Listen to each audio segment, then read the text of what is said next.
শিম বেগুন পাতুরির জন্যে শিম আর বেগুনটা ভালো করে কেটে ধুয়ে নেওয়া হয়েছে, আর এখানে সর্ষের গুঁড়োটা নুন দিয়ে ভিজিয়ে রাখা হয়েছে। এরপর কড়াইতে সাদা তেল গরম করে কালো জিরে ফোড়ন দিয়ে তাতে সামান্য হলুদ দিয়ে দেওয়া হলো কেটে রাখা শিম আর বেগুন।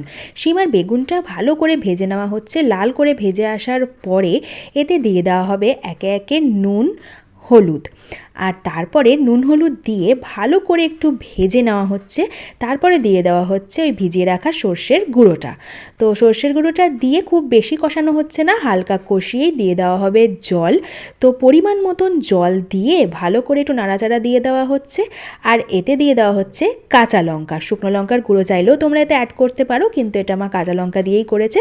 তারপরে নেড়ে চেড়ে দিয়ে দিল চাপা, কারণ ঢাকা দিয়েই ভালো করে সেদ্ধ করে নিতে হবে। তো ঢাকা খুলে দেখা হলো যে পুরো সবজিটা সেদ্ধ হয়ে গেছে, মানে আমাদের রান্না পুরো রেডি হয়ে গেছে, একদম মাখো মাখো পুরো রেডি আমাদের শিম বেগুন পাতুরি। সব শেষে দিয়ে দেওয়া হচ্ছে সামান্য চিনি, আর দিয়ে দেওয়া হলো কাঁচা সর্ষের তেল, মানে পাতুরির যেটা আর কি মেন জিনিস, সব শেষে কাঁচা সর্ষের তেল।